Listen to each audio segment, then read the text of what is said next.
8 mars 2014, minuit 41, le vol MH370 de Malaysia Airlines décolle de Kuala Lumpur à destination de Pékin. À son bord, 239 personnes, des familles, des hommes d'affaires, des étudiants, des enfants. Un vol de routine, rien ne présageait l'inimaginable. Moins d'une heure plus tard, l'avion disparaît des radars civils. Aucun message de détresse, aucun signal d'urgence, silence radio. Ce qui devait être un voyage de 6 heures devient l'un des plus grands mystères de l'aviation moderne. That according to this new data, line MH370 ended in the southern Indian Ocean. Le vol MH370 était un Boeing 777-200ER, réputé pour sa fiabilité. Après avoir franchi le littoral malaisien et survolé la mer de Chine méridionale, l'avion disparaît du contrôle aérien civil. Mais quelques heures plus tard, les radars militaires malaisiens révèlent quelque chose d'inquiétant. L'avion aurait été dévié de sa trajectoire initiale, effectué un virage à 180 degrés, traversé la péninsule malaise et poursuivi sa route vers l'océan Indien. Pourquoi? Qui était aux commandes?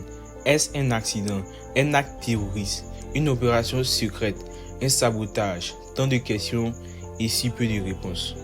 Le dernier ping enregistré par le satellite Inmarsat a eu lieu à 8h11 du matin, soit presque 8 heures après le décollage. Il indiquait une position au cœur de l'océan Indien, dans une zone isolée et profonde.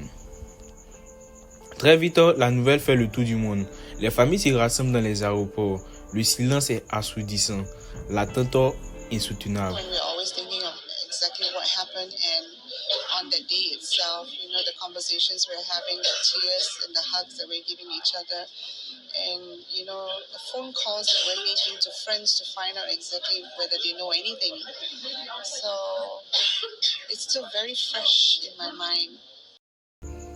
Des dizaines de pays participent aux recherches, avions, navires, satellites, mais rien, pas une trace.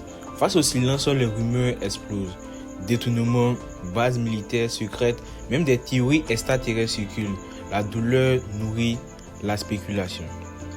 The Australian defence vessel Ocean Shield will cease searching with the towed pinger locator later today and deploy the autonomous underwater vehicle Bluefin 21 as soon as possible. Il faudra attendre juillet 2015, soit plus d'un an après la disparition, pour qu'un premier fragment de l'appareil soit retrouvé sur les îles de la Réunion, que le flaperon d'un Boeing 777 s'échoue.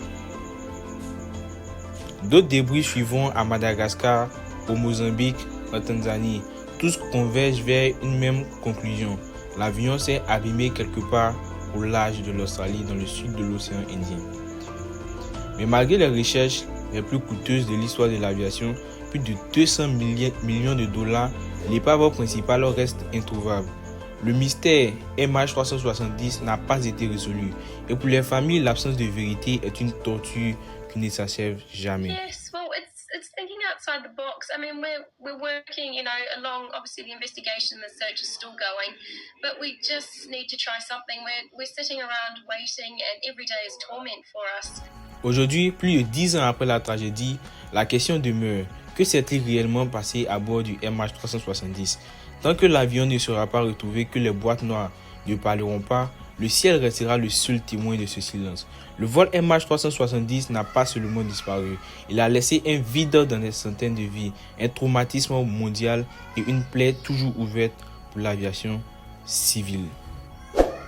Si vous avez aimé ce documentaire, n'oubliez pas de vous abonner, de liker et de partager pour que l'histoire du MH370 ne tombe jamais dans l'oubli. Laissez un commentaire. Pensez-vous que la vérité sera un jour révélée?